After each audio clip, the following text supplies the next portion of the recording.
Kings, queens, princes, and one incredibly awkward truth. If you wrap yourself in enough velvet and act offended with total confidence, people will hand you power they wouldn't trust their own siblings with. In this video, we are unmasking 10 legendary imposters who borrowed crowns, hijacked identities, and conned the world's elite. Some of them nearly rewrote history itself, until they got exposed in the most ridiculous ways imaginable. Number 1. The Prince of Pork, Anthony Gignac. Anthony Gignac is the living embodiment of the fake-it-until-you-make-it philosophy, except he skipped the making it part and went straight to taking it. For over 3 decades, Gignac lived a life that would make most actual billionaires blush. He wasn't born into royalty. He was born in Bogotá, Colombia, and later adopted by a family in Michigan. But Gignac realized early on that the American dream was far too much work when you could simply pretend to be a Saudi prince. He transformed himself into His Royal Highness Prince Khaled bin Al Saud. To sell the act, he didn't just tell people he was rich, he showed them. He draped himself in Versace, wore watches that cost more than a suburban home, and traveled with a security detail that looked like they belonged in a Tom Cruise movie. He even managed to get diplomatic license plates for his Ferrari, despite having no connection to any government. The most fascinating part of Gignac's scam was the psychological manipulation. He understood that high-level investors and luxury hotel managers are terrified of offending a royal. He would act mildly insulted by the service, throw tantrums over minor details, and demand the most expensive suites. This royal arrogance actually made him believe him more. He convinced investors to hand over tens of millions of dollars for fake business deals, all because they wanted to be in the inner circle of a Saudi prince. The downfall of his 30-year career didn't come from a high-stakes FBI investigation or a royal family member spotting him. It came down to a plate of bacon. During a dinner with a real estate developer he was trying to con, the Saudi prince ordered a massive portion of pork. The developer, who knew enough about Islamic customs to find this suspicious, did a quick Google search and realized the real Prince Khaled was a very different man. Gignac's 3-decade fantasy was ultimately body-slammed by a breakfast meat. Number 2. The Cannonball Exit, False Dmitry I. Imagine being a low-level monk in a Russian monastery and deciding, I think I'll be the Tsar today. That was the vibe of the man known as False Dmitry I. During Russia's time of troubles, the country was a chaotic mess of famine, civil war, and dynastic panic. The real Dmitry, the young son of Ivan the Terrible, had died years earlier under mysterious circumstances. Rumor had it his throat was slit while he was playing with a knife. Into this power vacuum stepped a young man who claimed he was that very same Dmitry, miraculously survived. He wasn't just a local fraud, he was a geopolitical weapon. Backed by the Polish-Lithuanian Commonwealth, who wanted a puppet on the Russian throne, he marched into Moscow with an army. The Russian people, desperate for a legitimate leader to end their suffering, chose to believe him. Even the real Dmitry's mother recognized him, likely because it was her only chance to escape a convent. Dmitry actually became the Tsar. He ruled for about a year, but the honeymoon phase ended quickly. He didn't act like a traditional Russian Tsar. He didn't nap after lunch, he wore Polish clothes, and he married a Catholic woman. The boyars, the Russian nobility, had seen enough. They staged a violent coup, dragged him from the palace, and murdered him. But Russia's rejection of false Dmitry wasn't just physical, it was artistic. To ensure he wouldn't miraculously survive again, they burned his body, mixed his ashes with gunpowder, and stuffed the mixture into a massive cannon. They pointed the cannon toward Poland, the place he had come from, and fired. It remains the most aggressive return-to-sender policy in human history. Number 3. The Invented Island, George Psalmanazar. George Psalmanazar was a man who understood that 18th century Europe was obsessed with the exotic and had almost zero way to fact-check it. He arrived in London claiming to be the first person from Formosa, modern-day Taiwan, to ever visit Europe. The reality? He was likely a Frenchman who had never traveled further than Germany. Salmanazar didn't just lie, he built a comprehensive 500-page fantasy world.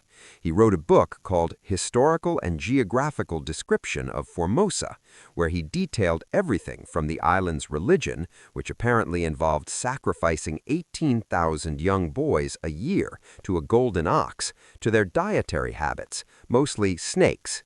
He even invented a Formosan alphabet and language. He would sit in London coffee houses, eating raw meat and speaking his gibberish language, while the brightest minds of the era took notes. He was the toast of the town. Bishops consulted him on theology, and scientists studied his Formosan features. He even invented a calendar where the year was divided into 10 months. The wheels only came off when real travelers began to return from the East with stories that didn't involve annual mass sacrifices or raw snake diets. Scholars eventually noticed that his Formosan grammar looked a lot like a European schoolboy had just reskinned Latin. When the truth finally came out, Salmanazar didn't hide. He just became a writer of universal history, proving that if you're a good enough liar, you can always find a job in publishing. Number 4. The Regency Catfish, Princess Caraboo. In 1817, a young woman wandered into a small village in Gloucestershire, England, wearing a black turban and speaking a language no one had ever heard of. She looked lost, exotic, and remarkably poised. A local family, the Worrells, took her in and eventually translated her story through a Portuguese sailor who claimed he understood her. She was, according to him, Princess Paraboo from the distant island of Javasu. She had been kidnapped by pirates, escaped by jumping overboard, and washed up on the British coast. The English gentry, who were bored out of their minds, absolutely loved this. For 10 weeks, Princess Caraboo was the greatest celebrity in the region. She would climb trees to pray to her god, fence with a dagger, and dance in a way that looked vaguely Eastern. The local wealthy elite showered her with gifts, fine clothes, and the kind of attention usually reserved for the actual queen. It all fell apart when a local boarding house keeper saw her picture in a newspaper. She recognized the princess as Mary Baker, a servant girl who had been staying at her house just a few weeks prior. Mary wasn't from Javasu, she was from Devon. She had just spent her time in domestic service learning how to mimic the manners of the upper class. The British Empire hadn't been defeated by a foreign power. It had been fooled by a girl who was just really good at pretend. Number 5. The Man Who Sold Narnia, Gregor MacGregor. Gregor MacGregor is perhaps the most dangerous man on this list because his lies didn't just hurt pride, they killed people. MacGregor was a Scottish soldier who had fought in South America. When he returned to London in 1820, he didn't just tell war stories. He claimed he had been named the cacique, or the prince, of a lush, prosperous land called Poyas in the Bay of Honduras. He described a capital city with grand buildings, a parliament, and a bank. He printed Poyayan currency, issued government bonds, and even wrote a guidebook for settlers. He convinced hundreds of people, mostly fellow Scots, to invest their life savings in Poyayan land. In 1822, 2 ships full of settlers sailed across the Atlantic to claim their new paradise. When they arrived, they didn't find a city. They found an untouched, malaria-infested swamp. There were no buildings, no government, and no prince. Most of the settlers died of yellow fever or starvation. MacGregor, meanwhile, had already fled to France to try the exact same scam on the French. He was eventually arrested, but somehow managed to talk his way out of it and died peacefully in Caracas. He didn't just fake being royalty, he faked a geography, proving that people will believe in a map even when there's no land beneath it. Number 6. San Francisco's favorite fiction, Emperor Norton. Joshua Norton is the only person on this list who didn't use his royalty to steal. He used it to heal a broken mind. After losing his entire fortune in a bad rice investment, Norton disappeared from San Francisco for a year. When he returned in 1859, he marched into a local newspaper office and handed them a proclamation. He was now the Emperor of the United States. Later, he added Protector of Mexico to his title. Instead of locking him up, San Francisco, being the gloriously weird city it is, decided to play along. For the next 20 years, Emperor Norton I was a civic institution. He wore an old military uniform with gold epaulets and carried a sword. He would inspect the streets, issue decrees, such as a demand to build a bridge between San Francisco and Oakland, which actually happened decades later, and print his own imperial currency. The wild part, local businesses actually accepted his fake money. Restaurants gave him free meals. When he entered a theater, the audience stood up.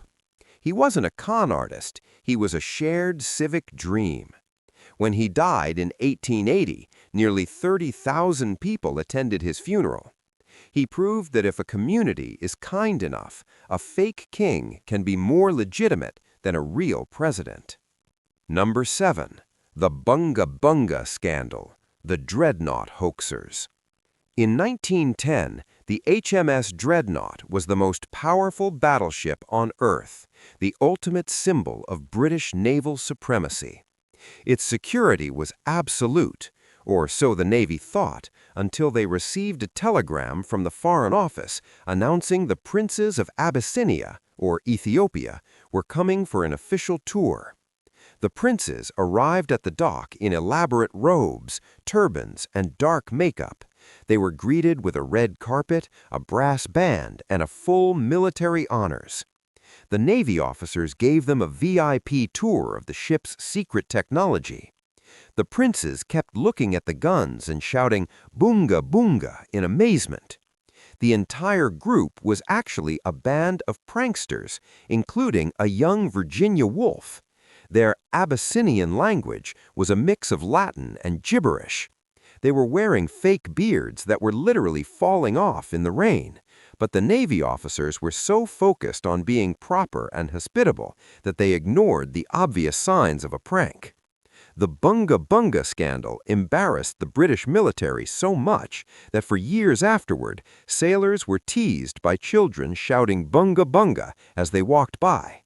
It was the ultimate proof that an empire is only as strong as its ability to spot a fake beard. Number 8. The International Startup, Perkin Warbeck. Perkin Warbeck didn't just want to be a prince, he wanted to be the King of England. He emerged during the reign of Henry VII, claiming to be Richard of Shrewsbury, the younger of the two princes in the Tower, who were supposedly murdered by Richard III. Warbeck was a young man from Flanders with excellent manners and a face that looked vaguely like the Yorkist royals. He became a living puppet for any foreign power that wanted to annoy the English king. He was welcomed by the King of France, the King of Scotland, and the Duchess of Burgundy. He wasn't just a liar, he was a geopolitical venture capital project.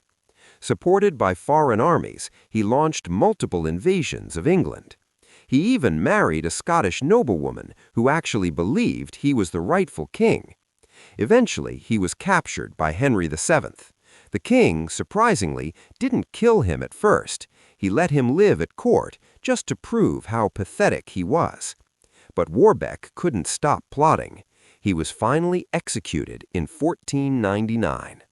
He lived his life as a human chess piece, proving that in politics, a royal face is worth more than a royal bloodline. Number 9. The Stolen Sister, Sarah Wilson. Sarah Wilson was a woman with a plan and zero fear. She began her career as a maid to one of Queen Charlotte's ladies-in-waiting in England. She was caught stealing jewelry and clothes from the Queen and was sentenced to be transported to the American colonies as an indentured servant. Most people would have kept a low profile. Not Sarah. She escaped her service in Maryland, changed into the Queen's stolen silk dresses, and began introducing herself as Princess Susanna Carolina, the Queen's sister. She moved through the American South, visiting wealthy families and promising them government positions and royal favors in exchange for loans. She understood the colonial cringe, the desire of American elites to be noticed by British royalty.